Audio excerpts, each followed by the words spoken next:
ಅಂದಾಗ ನಾವೆಲ್ಲರೂ ಅದನ್ನು ಒಪ್ಪಿಕೊಂಡ್ವಿ. ಅದೇ ಪುಷ್ಪಗಿರಿ ಗ್ರಾಮೀಣ ಅಭಿವೃದ್ಧಿ ಸಂಸ್ಥೆ ಅಂತೇಳಿ 2020ರಲ್ಲಿ ಅಂದಿನ ಮುಖ್ಯಮಂತ್ರಿ ಯಡಿಯೂರಪ್ಪನವರು ಉದ್ಘಾಟನೆ ಮಾಡಿ ಇವತ್ತು ರಾಜ್ಯದ 9 ಜಿಲ್ಲೆಯಲ್ಲಿ 1562 ಸಂಘಗಳನ್ನು ಮಾಡಿ 35,000 ಸದಸ್ಯರನ್ನ ಹೊಂದಿರುವಂತಹ ಸಂಸ್ಥೆಗೆ ಇವತ್ತು ನೀವು ಪುಷ್ಪಗಿರಿ ಸಂಸ್ಥೆಯ ಸಂಘ ಸೇರ್ಕೊಳ್ಳಿ ಅಂದ್ರೆ ಅದು ಎಲ್ಲಿದೆ ಅಂತ ಕೇಳಿ ತಪ್ಪಿಲ್ಲ, ಗೊತ್ತಿಲ್ಲದೆ ಕೇಳಿರಬಹುದು.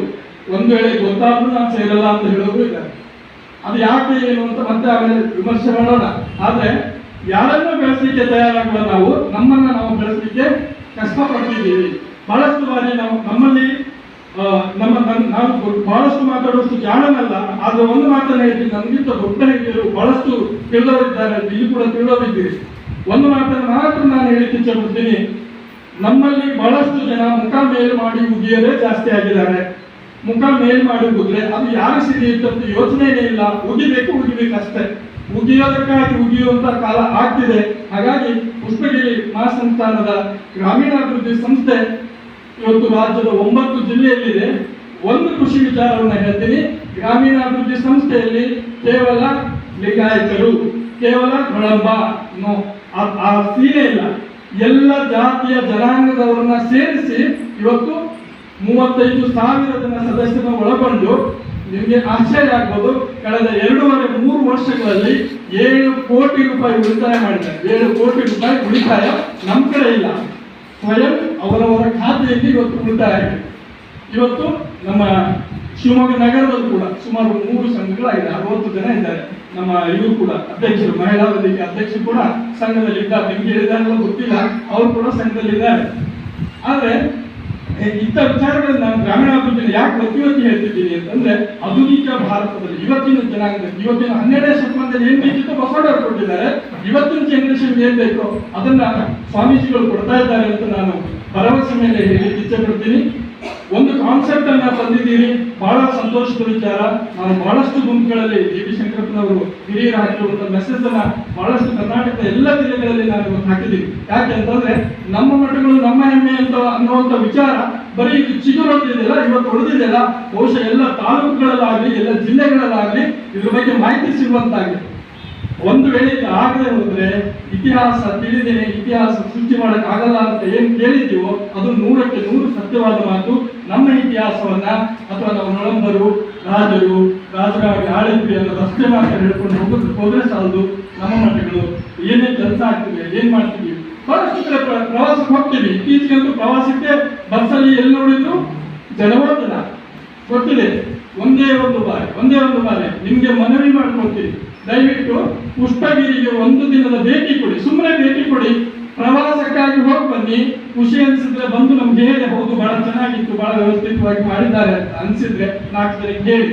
ಅವತ್ತು 100 ಜನ ಹೋಗ್ತಿರುವಂತ ಪುಷ್ಪಗಿರಿ ಇವತ್ತು 1 ದಿನಕ್ಕೆ 3,000 ಜನ ಪ್ರವಾಸಿಗರು ಹೋಗ್ತಿದ್ದಾರೆ. ಈ ವರ್ಷ ಕರ್ನಾಟಕ ಸರ್ಕಾರ ಪ್ರವಾಸೋದ್ಯಮ ಇಲಾಖೆಯವರು ಶೈಕ್ಷಣಿಕ ಪ್ರವಾಸಕ್ಕೆ ಕಡ್ಡಾಯ ಭೇಟಿ ಮಾಡಬೇಕು ಅಂತ ಪುಷ್ಪಗಿರಿ ಮಹಾಸಂಸ್ಥಾನವನ್ನು ಸೇರಿಸಿದ್ದಾರೆ. ಹಾಗಾಗಿ ಅಂಥದ್ದೊಂದು ಪುಣ್ಯಕ್ಷೇತ್ರ ನಮ್ಮ ಹೆಮ್ಮೆ ಎನ್ನುವಂಥದ್ದು ನಮ್ಗೆಲ್ಲರ ಮನಸ್ಸಲ್ಲಿ ಇರಲಿ ಅನ್ನುವಂಥ ಭಾವನೆಯನ್ನು ನಾನು ಈ ಸಂದರ್ಭದಲ್ಲಿ ಹೇಳ್ತಾ, ಬಹಳಷ್ಟು ಮಠಗಳ ಬಗ್ಗೆ ಹೇಳಿದ್ದಾರೆ, ಸಮಯ ಜಾಸ್ತಿ ಆಯಿತು ಅಂತ ನನಗೆ ಅನಿಸ್ತಾ ಇದೆ. ಬೇರೆ ಬೇರೆ ವಿಚಾರಗಳು ಇದೆ, ಹಾಗಾಗಿ ಬೇರೆ ಬೇರೆ ಎಲ್ಲ ಮಠಗಳ ಬಗ್ಗೆ ನಾವು ತಿಳ್ಕೊಳ್ಳೋದಿದೆ. ನಮ್ಮ ದೂರದ ಅತ್ತಿಕಟ್ಟಿ ಅಲ್ಲ, ನಮ್ಮ ಮೂಲ ಮಠವೇ ಅತ್ತಿಕಟ್ಟಿ, ಅದೇ ನಂದಿಗುಡಿ, ಅದೇ ಅತ್ತಿಕಟ್ಟಿ. ಬಟ್ ಇವತ್ತು ಗೊತ್ತಿಲ್ಲ ದುಸ್ಥಿತಿ ಅಂದ್ರೆ ಅತ್ತಿಕಟ್ಟಿಯಲ್ಲಿ ಹೋಗಿ ನಿಂತ್ರೆ ಕಸ ಗುಡಿಸೋರಿಲ್ಲ ಅನ್ನೋ ಹೊಟ್ಟೆ ಉರಿಯುತ್ತೆ ನಮ್ಗೆ. ಯಾರಿಗೆ ಮಠದ ಮೇಲೆ ಕಳಕಳಿ ಇದೆಯೋ ಅವ್ರಿಗೆಲ್ಲ ಹೊಟ್ಟೆ ಉರಿಯುತ್ತೆ. ಬಟ್ ಯಾರಿಗೆ ಮಠ ಅಂದ್ರೆ ಅಲ್ಲಿಗೆ ಅಷ್ಟೇ ಅನ್ನೋರಿಗೆ ಏನೂ ಅನ್ಸಲ್ಲ, ಏನೇನು ಅನ್ಸಲ್ಲ. ಅವ್ರಿಗೆ ಮಠ ಅಂದ್ರೂ ಅಷ್ಟೇ, ಮನೆ ಅಂದ್ರೂ ಅಷ್ಟೇ, ಏನು ಹಾಳಂದ್ರೂ ಅಷ್ಟೇ. ಹಾಗಾಗಿ ಮಠಗಳ ಬಗ್ಗೆ ಒಂದಷ್ಟು ಕಾಳಜಿಬೇಕು. ಮನೆಯಲ್ಲಿ ಹಿರಿಯರಿಲ್ಲದ ಮನೆ, ಗುರುವಿಲ್ಲದ ಮಠ, ಅವೇನು ಅಂತ ನಿಮ್ಗೆ ಗೊತ್ತಿದೆ. ಹಾಗಾಗಿ ಇವೆರಡು ವಿಚಾರಗಳನ್ನ ಗಮನದಲ್ಲಿ ಇಟ್ಕೊಳ್ತಾ ಒಂದು ಕೊನೆ ಮಾತಾಗಿ, ಒಬ್ಬ ಗುರುವಾಗಿ ನಾನು ಕೂಡ ದೀಕ್ಷೆ ಪಡೆದ ಒಬ್ಬ ಗುರುವಾಗಿ ಒಂದು ಮಾತನ್ನು ಹೇಳಿಕ್ಕೆ ಇಚ್ಛೆ ಪಡ್ತೀನಿ. ಹೆದರ್ಸ್ಲಿಕ್ಕಲ್ಲ, ವೇದ ಸುಳ್ಳಾದರೂ ಒಪ್ಕೊಳ್ತೀರಾ? ವೇದ ಸುಳ್ಳಾದರೂ ಗಾದೆ ಸುಳ್ಳಾಗಲ್ಲ ಅಂತಾರೆ. ಸುಮ್ಮನೆ ಒಂದು ಮಾತು ಕೇಳ್ತೀನಿ, ಬೆಕ್ಕನ್ನು ಸಾಯಿಸಬಾರ್ದು ಅಂತಾರೆ.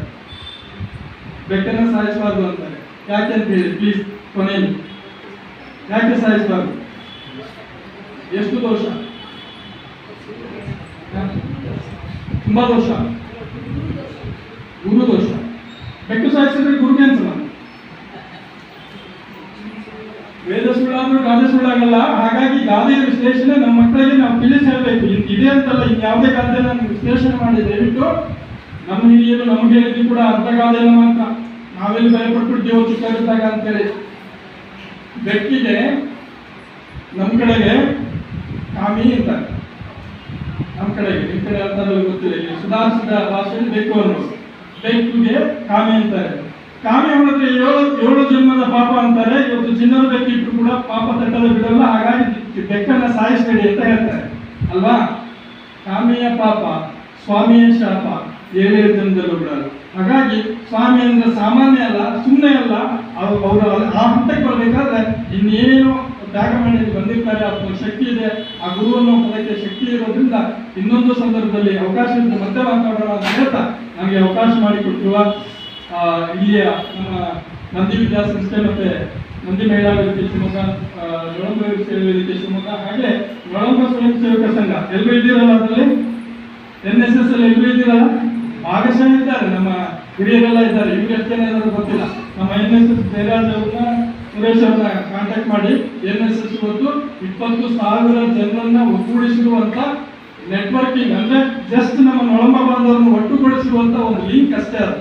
ಅದರಲ್ಲೂ ಕೂಡ ಸೇರಿಸುವಂತಾಗಿ ಇಂಥ ಅತ್ಯುತ್ತಮ ಕಾರ್ಯಕ್ರಮ ಮತ್ತೆ ಮತ್ತೆ ಜರುಗ್ತಾ ಇರಲಿ. ಅವಕಾಶ ಕೊಟ್ಟಿದ್ದಕ್ಕಾಗಿ ಎಲ್ರಿಗೂ ಒಂದು ನನ್ನ ಮಾತು.